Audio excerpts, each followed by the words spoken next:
This is Jesse Goldberg-Strassler with Lansing Lugnuts pitcher Jackson Rees. Jackson first, Saddleback. Let's go all the way back. Did they discover you or did you discover them? A little bit of both. I was really wanting to play baseball at a high competitive level, and there was junior college routes that I was looking at, and Saddleback was the closest, and I knew they had a good coach at Summer McCartney, and he knew a lot about baseball, so I contacted him, and we had a little tour set up, and the rest is history.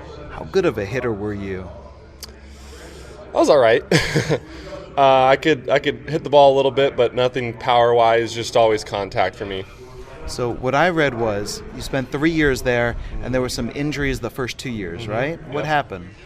First year, I was in the bullpen and came off a couple light outings, and then we had one guy go a little short, so I had to go a lot of pitches randomly, and I got a little shoulder impingement, and that caused me to have to rest, which in the middle of the season you can't really do. It turned into more and more, and then it turned into a medical red shirt. That was the start, and then sophomore year? Sophomore year, then I turned into more of a starting role at that point, trying to get back from the shoulder impingement, try to pick it up a little bit too heavy with some weights, and combo that with bullpens and heavy lifting. I got a stress fracture in my lower back. So you're learning your body limitations. Yep. All right, so this brings us to 2016. Gotcha. 2016 was solid, right? That was a strong year for you. Yeah, definitely. 2016 was back of the rotation, but still I was a starter and didn't have any complaints.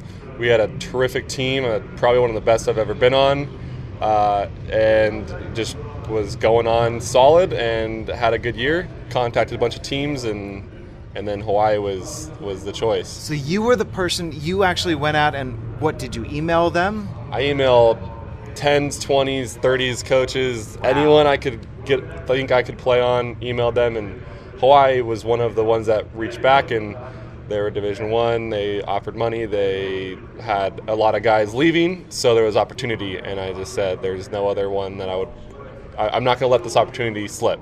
Did you say yes before you visited? Yeah, this was later on in the season, so they didn't really have many opportunities to let me visit. So I said, yeah, I'll commit, and then they took me out on a visit in the summer. And how was that visit? It's pretty great. You said, this is what I want. Yeah, this Hawaii, can't really complain. Are you a beach guy in the first place from California? Yeah, I went to high school in Laguna Beach, so beach was always walking distance. Do you surf at all? Beach volleyball. Beach volleyball. Yeah. With your height, of course. Yeah, definitely. It was easy to pick it up because height is a huge factor in that sport. So at Hawaii, your baseball talent develops even more, right? How did you get better? A lot of it was the trainer, Wade Yamazaki. He really helped figure out more of my body, and then on top of that, the pitching coach / head coach, Trapasso, really helped just let me be my own person, and I think that allowed me to grow to the person I am today. And then I was reading about your major, communicology, which I'd never heard of before. How was it majoring in communicology? So communicology is pretty much speech major, but they wanted to mix it up a bit. I maybe wanted to draw some more attention. It's pretty much just the study of speech, which the communicology word itself, yeah, it's made up, but it's a portmanteau, right? Yeah. It's communications and... It's all the ology part is the study of, and communication is speech, so study of speech. Was there a class that you took, a professor that you had, something that really stood out where it was a light bulb moment? You said, this is a really cool thing that I'm learning. I think it was at Saddleback more. I had a speech teacher there. She really made it comfortable to speak out in public, and it's funny because you think speech major, you're speaking, but speech major is kind of, or the communicology major is really everything behind the scenes. So it's more of like impromptu cues, or like impersonal communication or nonverbal communication. So you kind of like, it helped picking up on like the nonverbal, or like the things you're not saying, like with your body, with your eyebrows, with your mouth, with your personality wise. It helped me pick out that stuff. What first drew your interest back at Saddleback? Just my counselor there would just have us do like the general eds, and I thought, I'm not like a brainsy type of guy. I'm not the guy that's going to be taking biology or stats or like those crazy stuff. So I just kind of picked one that I could handle and picked one that I had an interest in, and that was it. Right, so communicology and Hawaii, and here you go. You're 2 years in Hawaii, right? You're the Friday starter. Your last year there, you're rated one of the top prospects in Hawaii. Did you have any expectations going into the draft? After the year, I had a little bit, not anything crazy, just to get an option, to get a pick, to hear my name get called, and didn't happen, but I understood because my age. So I took my shot when I got it, and here I am. When did the phone call come your way from the Blue Jays? It was, I think, a day, or actually that night I got a call, and then a couple days later they said that we have a spot open and we'd like to take you. So yeah, that was it. Did you celebrate it all with your family? I celebrated a little bit. I think my parents were working at the time, or my dad was retired, so he was playing golf, and then my mom was working. But for me, I personally celebrated because I knew I finally made it, my childhood dream, and so it was an exciting moment for me. What do your friends and your family think about you playing professional baseball right now? They think it's amazing. My parents just said, we just wanted you to get your diploma. Yeah. So I got check. Yeah, check. And then they're going, follow your dreams, because you're not going to be able to play baseball forever. So play it as long as you can, as long as they allow you. And then when you're done, then you made it. You did what you wanted to do. So. What did you do this off season? This off season, I went back to my high school. I lifted every day. I made sure that I was tip-top shape. I made sure that my coach back at Laguna Beach was helping me out. I was playing long toss with the kids, the high schoolers.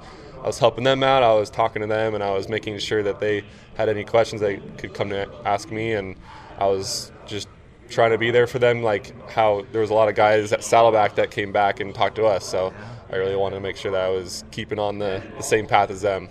And then your very first spring training, how was it? It was fun. It was great. It was everything. I mean, I love playing baseball, so it was every day grind, and I liked that. I had a good spring training, I think, and it was fun. Did you have any expectation, this is a team that I think I'll make out of spring training? I was thinking for sure I would love to have been on Vancouver, but I mean, anything above that is just cherry on top, you know. All right, so here we are with the cherry on top. Yep. You made Lansing. Yeah. Okay, you're in Single A. You made the Midwest League. Did anybody say, here's what you should expect in the Midwest League? Cold. Yes. I had to pack some things. I had to buy some things. It was definitely a change, but I haven't really had many people tell me expectations. I haven't had many people in front of me go to this far. I had Chris Paul. He was at the Minnesota Twins. I think he just got released, unfortunately. He was the only guy that was ahead of me that had been to the AA level. He went to Laguna Beach High School. So I hadn't really had too much expectations, and that's kind of what I like. I don't really like to – there's a certain point where you like to read up on people, like batters that you want to face, but at some point you don't want to give them too much credit because they still have to face you. They still have to face other people and prove themselves, even if they already have. So, yeah. With Lugnuts pitcher Jackson Rees, let's talk about what it is to face you. What makes you effective as a pitcher? I think it's my funkiness.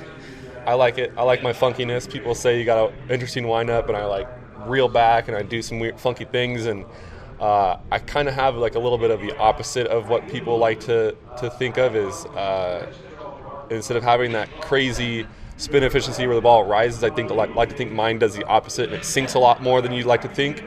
I just like to keep batters off guard, off balance. I'm working on a changeup, so hopefully that comes into effect, and I'll be able to have another pitch to fool them with or to keep them off balance. So that's. How did you first develop your funkiness? I really think it just started at Laguna Beach High School, and guys just kind of wanted to see me develop, and it like turned into having these coaches see me and let me do my thing, and then not many coaches really like told me to change anything, so I guess it's just been what I've thought I would want to pitch as, and that's turned into it how I have become this funkiness of a pitcher. What's your out pitch? Slider, for sure, slider. How'd you develop your slider? When I was at Saddleback and Laguna, I was really over the top, super over the top. And so at Hawaii, Trapasso just said, hey, why don't you try and lower your arm slot? That was the only key advice the coach has given me. And since then, my velocity's increased. My cutter at the time, which just darted a little bit, I throw the same exact cutter, but from a downward angle, and it turned into a slider. So it's just been like one of the guys called like a gyro slider.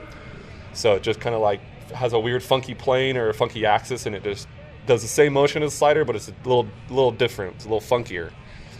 And what grip are you working on with your changeup? It's a circle change, just a typical circle change. I threw it in spring training, and it really worked, and I've kind of gotten away from it a little bit, but I'm trying to hone that in and really bring that in. And finally, with Jackson Rees, beach volleyball. Have you played many tournaments? No.